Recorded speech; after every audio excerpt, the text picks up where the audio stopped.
Good morning. Welcome to Composition. Today is Tuesday, May 12th. Hope you're doing well today. Today we're going to continue identifying and analyzing rhetorical devices in Obama's speech, The Audacity of Hope, but we will be looking at part 2 of that speech today. That's going to be paragraphs 6 through 18. You'll be using the 6.8 document, which is posted along with this video in Google Classroom. So if you don't yet have that document open, please do so now.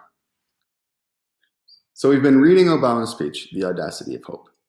If you want to see a SOAPs overview of the speech, please check out either the lesson from last Tuesday or last Thursday, where we spend time going into the SOAPs situation in more detail.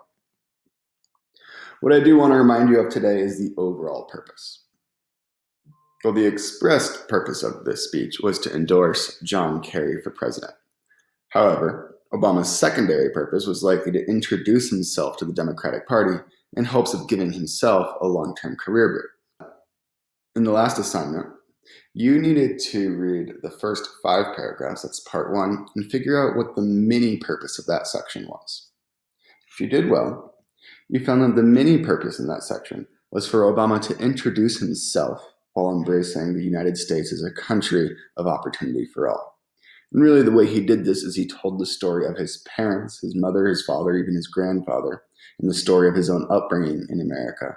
And while he did that, he tied his own upbringing and family history to the ideals of the United States. Part 2 is going to be today's assignment. So you're going to start today by reading part 2, try to figure out what is his mini purpose in this section of the speech. And then part 3 is what we will be doing on Thursday. Before we jump into today's material, I do want to do a quick review on diction. So diction is a rhetorical device that talks about the choice of words that are used to affect the tone of a piece and reflect the writer or speaker's style. Whenever you're analyzing diction, don't just use the word diction.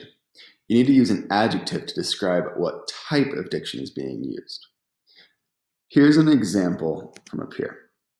One of your classmates in the last lesson said, Obama uses the use of diction, using the words dreams or searching opportunity, to reach the mind of the audience, to make them reflect that Obama understands the audience, to make his speech more empathetic with the people.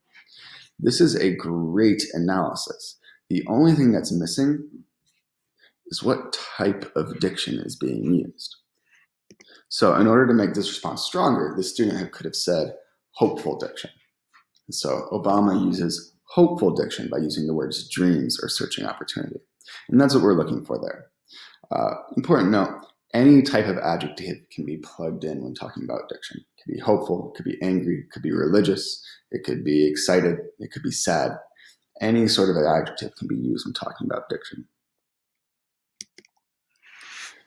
Moving to today's assignment, you're going to continue your rhetorical device scavenger hunt while you read part 2 of Obama's speech and you annotate for rhetorical devices. A smaller list of rhetorical devices for today's lesson. You could be looking for diction, juxtaposition, metaphor, preemptive tense, repetition, and rule of 3.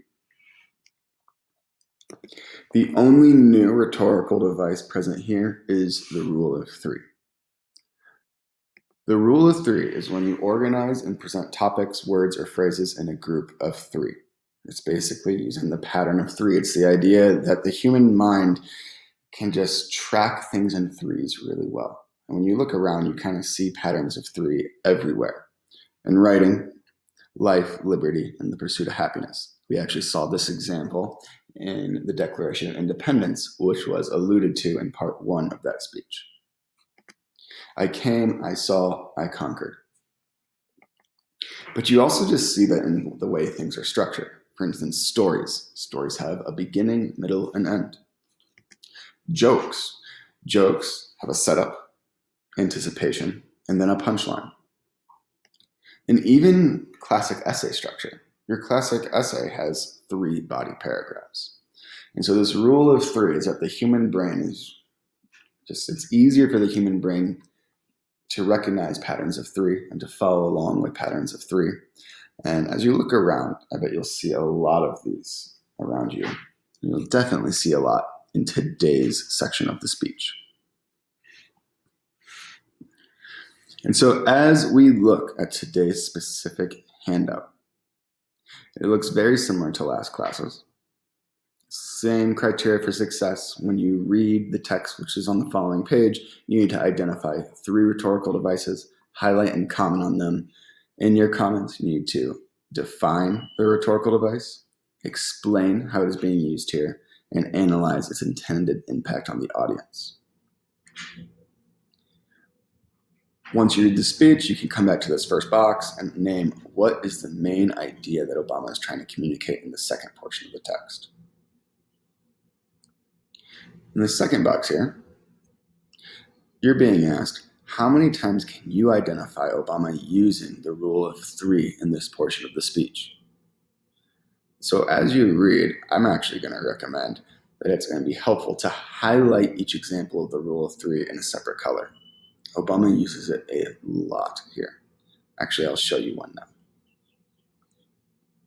So as we look at the beginning of today's speech, we can find the rule of three immediately in this first paragraph. So this year, in this election, we are called to reaffirm our values and our commitments, to hold them against a hard reality, and see how we're measuring up to the legacy of our forebears. So I can highlight these three here. So we are called to affirm. So I'll highlight these first ones, pink. To affirm, to hold, and to see.